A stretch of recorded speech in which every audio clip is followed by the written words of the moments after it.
Caleb. Hello.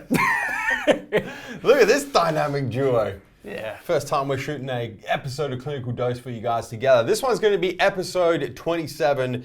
Caleb, we have 5 epic questions. Yeah, they're really good. For the viewers. So let's dive straight in. Caleb's going to ask the questions. I'm going to do my usual thing. Let's go. All right. Question 1. In regards to fat loss, is it better to do cardio before or after weight training? And this is from John Riggs on YouTube.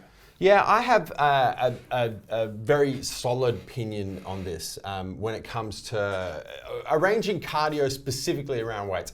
Look, let me just disclaim first and foremost by saying that generally speaking, it doesn't really matter when you do your cardio. Yep. Because what we're trying to achieve here is, for fat loss in particular, as John has asked, we're trying to achieve a caloric deficit.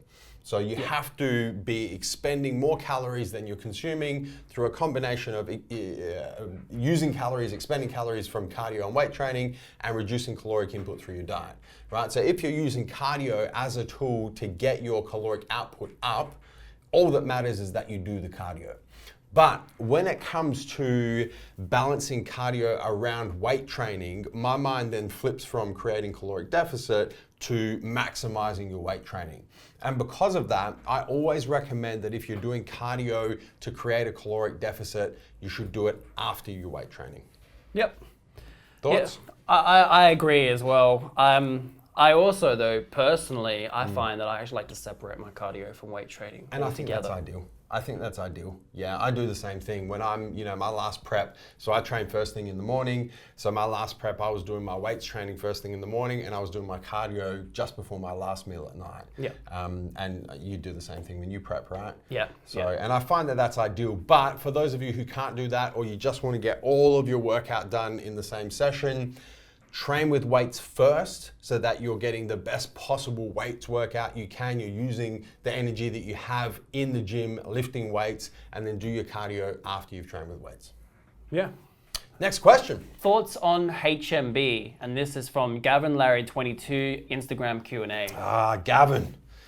I'm a big fan of HMB, man. I use Creation Supplements HMB Pure. I have been using it for many, many years since it first came out. Do you use HMB, Caleb? Usually in a cut. Okay. Yeah. Yeah. What's your basis for doing that?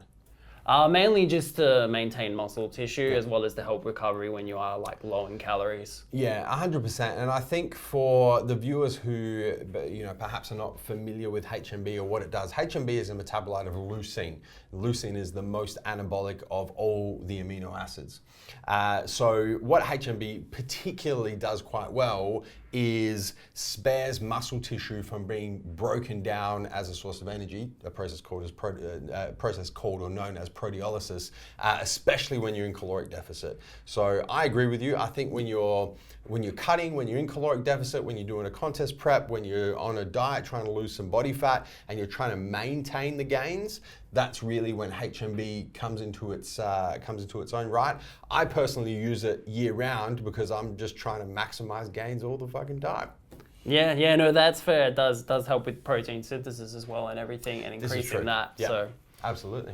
Next question. Best way to calculate macros, body weight or lean body mass? This coming from Nonsens at IG Q&A. Yeah, this is something that a lot of people mess up.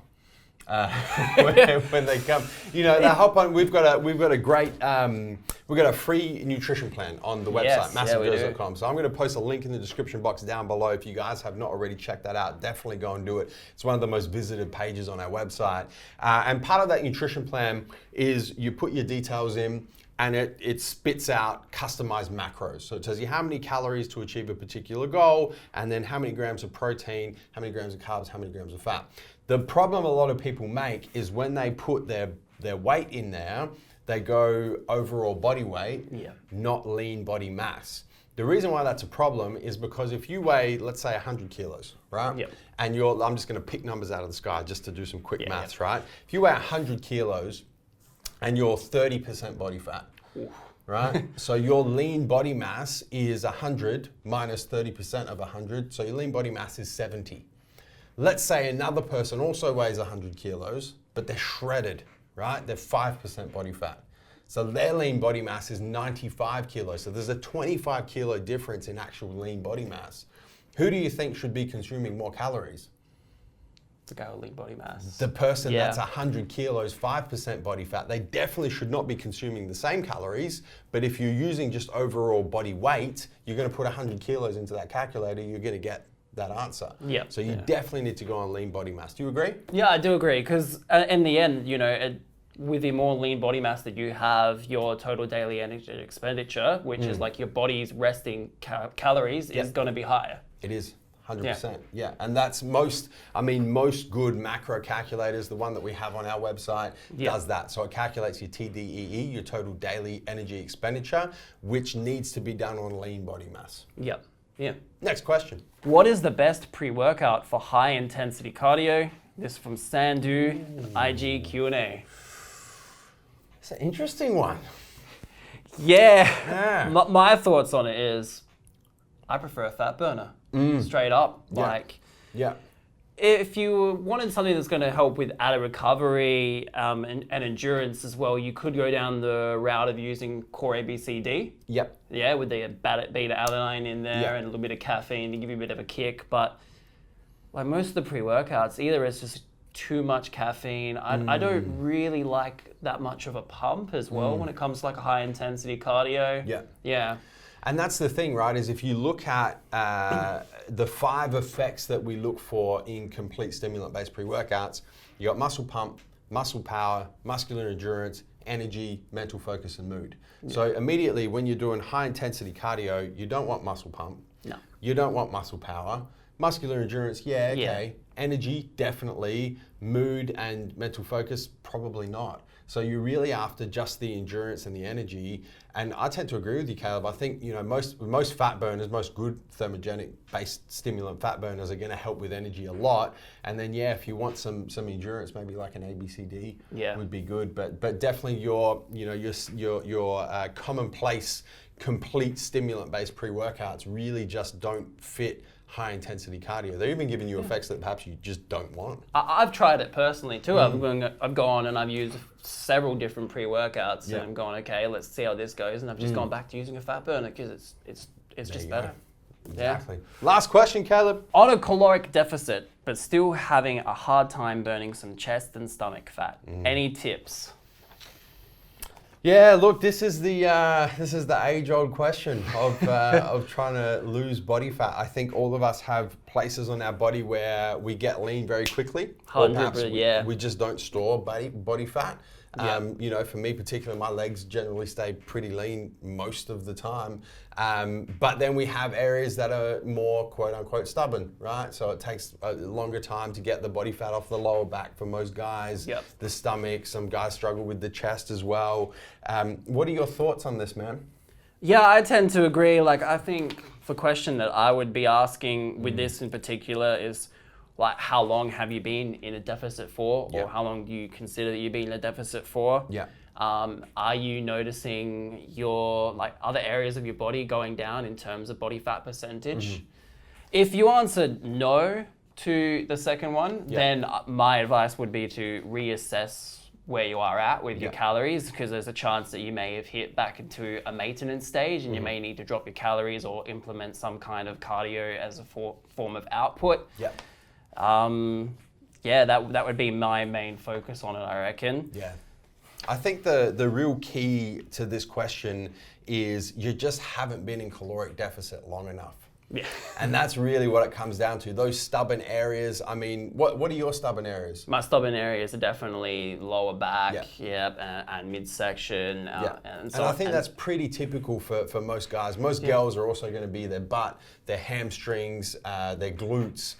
You know, whatever the stubborn areas on your body are, those are the ones that are going to be the hardest to lose that body fat from, which means they're just going to take the most amount of time. So you just have to make sure, and like you said, Caleb, a lot of the times you can be in caloric deficit and then you have metabolic regulation. So your body down regulates your metabolism to match the caloric intake, so you're no longer in caloric deficit, so you have to drop your calories even lower or increase your cardio or your intensity in your workouts to increase your caloric output even higher to make sure you go back into caloric deficit. And then it's just about maintaining that caloric deficit for as long as it takes to get the body fat off those stubborn areas. Yeah. Yeah, and even sometimes I've noticed that I'll be getting lean in an area, still got that stubborn body fat, and then the area that I'm already lean in is actually just getting lean. Yeah. This is the forever battle, isn't it? Yeah, 100%. It'd be easy if we just shredded body fat at the same time from all areas of our body. Oh, that'd be great. Much easier to measure progress as well. Guys, that's a wrap for this episode, episode number 27 of The Clinical Dose. Caleb, thank you very much for being part of this episode. Yeah, pleasure. Give me some of that. Guys, if you have a question that you would like us to answer in the next episode of The Clinical Dose, the best place is to post a comment down below on the YouTube channel, a comment to this video, ask a question in there. That's the first place we look for the questions. And then there's IG Q&As. There's a Team MassiveJoes Facebook group. If you're not a part of that, just search on Facebook, Team MassiveJoes. Request access and we'll let you guys in. But the best place to ask your questions is here in the comment box on YouTube. Caleb, do you have anything else you'd like to add? That's it. Before I tell the viewers to hit the subscribe button, subscribe to the MassiveJoes YouTube channel, turn your post notifications on your mobile, your cell phone, your desktop PC, and whatever other device you're watching this video on so you don't miss a beat on all of this new content that we're dropping on the MassiveJoes YouTube channel. Until next time, where are we coming to and from, Caleb? MassiveJoes.com. Stay massive.